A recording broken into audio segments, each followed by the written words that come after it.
नमस्कार, मैं आशुतोष भार्गव, आप देख रहे हैं आयुध। जो बचपन से ही बड़ी बहादुर थी, जिसने बचपन में ही तीरंदाजी, घुड़सवारी और तलवारबाजी का प्रशिक्षण ले लिया था। रानी अवंतीबाई का जन्म सिवनी जिले के मनगेहरी गांव में एक लोधी परिवार में हुआ था। उनके पिता का नाम राव जुझार सिंह था। जैसे जैसे वो बड़ी होती गईं, सैन्य रणनीति और राज्य के मामलों में माहिर होती गईं। यही वजह थी कि अवंतीबाई के हुनर के किस्से दूर दूर तक मशहूर थे, जिसकी वजह से रामगढ़ के राजा लक्ष्मण सिंह ने अपने पुत्र विक्रमादित्य सिंह से अवंतीबाई के विवाह करने का निर्णय लिया। सभी का जीवन बड़े अच्छे से चल रहा था कि तभी 1950 में रानी अवंतीबाई के ससुर लक्ष्मण सिंह का निधन हुआ, जिसके बाद युवराज विक्रमादित्य को राज्य का राजा बनाया गया।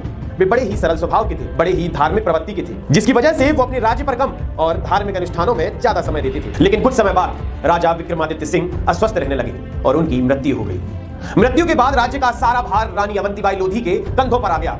रानी अवंतीबाई लोधी के छोटे छोटे दो पुत्र थे, जिनकी उम्र बेहद कम थी।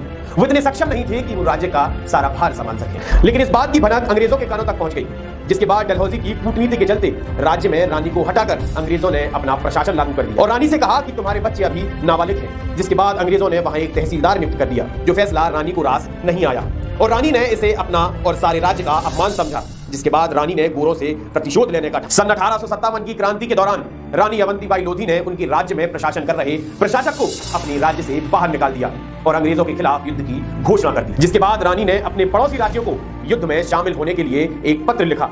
उस पत्र में खास बात यह थी कि रानी ने पत्र के साथ चूड़ियां भी भेजी थी और उन्हें लिखा था कि अपनी मातृभूमि की रक्षा करनी हो तो अंग्रेजों के खिलाफ तलवार उठाओ और युद्ध लड़ो, और अगर ऐसा नहीं कर सकते तो चूड़ियां पहनो और घर में छिपे रहो। उस समय तक रानी अवंतीबाई ने अपने आसपास के राज्यों में क्रांति की चिंगारी सुलगा दी। उस समय लगभग 4000 लोगों की सेना बनाई और अंग्रेजों के खिलाफ हमला कर दिया। लेकिन कुछ समय पहले तक अंग्रेजों ने यह सोचा कि रानी की सेना को कुचलना बड़ा आसान है, लेकिन यह अंग्रेजों का भ्रम था। इस युद्ध में अंग्रेजों को मुंह की खानी पड़ी। अंग्रेजों को इस बात का अंदाजा हो चुका था कि रानी से टक्कर लेना कोई मामूली बात नहीं है।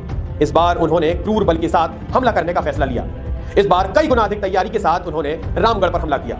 उन्होंने इस क्षेत्र में आग लगा दी और क्रूरता से लोगों को मारना शुरू कर दिया। इस युद्ध के बाद रानी अवंतीबाई लोधी ने सुरक्षा की दृष्टि को ध्यान में रखते हुए देवीरगढ़ के जंगलों में जाने का फैसला लिया। लेकिन रानी वीरांगना थी, इतनी जल्दी हार मानने वाली नहीं थी। उन्होंने जंगल में रहते हुए अपनी युद्ध रणनीति के तहत गोरिल्ला युद्ध तकनीक का उपयोग किया। गोरिल्ला युद्ध की मदद से उन्होंने जनरल वेडिंगटन के शिविर में घुसपैठ की और उनकी सेना के बीच कोहराम मचा दिया। लेकिन उनकी देशभक्ति और युद्ध की भावनाएं ही सिर्फ युद्ध जिताने के लिए काफी नहीं थी। लेकिन इस बार अंग्रेजों की बर्बर मशीनें और हथियार रानी की सेना पर भारी पड़ गए। अंग्रेजों ने रानी की सेना को चारों ओर से घेर लिया।